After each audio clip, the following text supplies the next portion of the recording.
शेख सादी लिखते हैं कि रोम की मस्जिद में एक तालिब इल्म आकर ठहरा। उस तालिब इल्म का इखलाक बहुत अच्छा था और उसकी सीरत बहुत अच्छी थी। सभी उसके गर्विदा हो गए। लोगों ने उसे बड़ा अदब एहतराम दिया और उसके साथ बड़ा अच्छा बर्ताव किया। उसको सर आंखों पर बैठाया। कुछ दिन गुजरे तो इमाम मस्जिद ने उस तालिब इल्म से कहा कि मस्जिद के अंदर गर्दो गबार और खाक बहुत ज़्यादा हो गई है, इसको झाड़ दो, इसकी सफाई कर दो।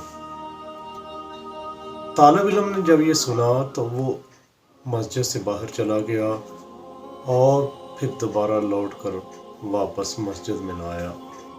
मस्जिद के तालिब इल्म और इमाम साहब बड़े हैरान हुए कि हमने उस लड़के को, उस तालिब इल्म को ये कहा कि आपने मस्जिद की सफाई करनी है, लेकिन वो लड़का काम से जान छुड़ाकर, खिदमत मस्जिद से जान छुड़ाकर पहलू तही करता हुआ कहीं चला गया है। एक दिन एक तालिब इल्म ने उस लड़के को शहर के बाजार में देखा और उसको पकड़ लिया और उसको सरजनिश की और उससे कहा कि तुमने बहुत गलत किया है, आपने मस्जिद की खिदमत से जान छुड़ाई, आप जैसा भी भला कोई बदनसीब हो सकता है।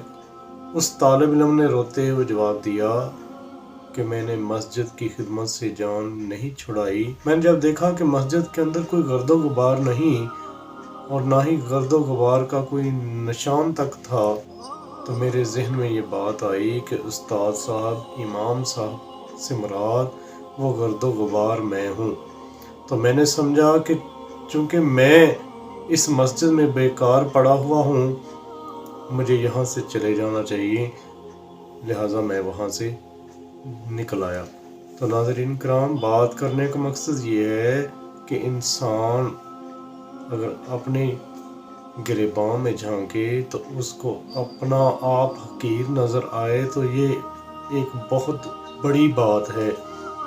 यहाँ पर तो हर एक को अपने अंदर अरिस्तो फ़िलासफ़र नज़र आता है, ख़ुद को अफलातून समझते हैं, खुद को न जाने कौन सी तोप समझते हैं कि दूसरों को वो घटिया और हकीर समझते हैं। तो नाज़रीन कराम, वो इंसान इस दुनिया में सबसे आला दर्जे वाला इंसान है जो अपने आप को घटिया और खाक से तशबीह दे, ये कहे कि मेरे जैसा घटिया इंसान इस दुनिया में नहीं है।